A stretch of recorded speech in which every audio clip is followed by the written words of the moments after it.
Hello everyone, today we'll talk about how to fix or how to solve the problem of Marriott Bonvoy app. You will click on settings. Here in this page you will go to apps, default apps, app settings. Here in this page you will go to the window of Marriott Bonvoy and you will click here. Then this page of app info. You will click on first stop and you will click OK. Here we'll enter to the window of storage.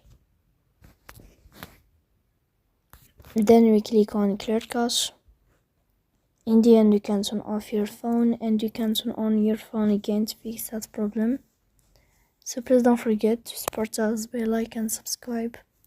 See you next time in another video and thank you for your attention.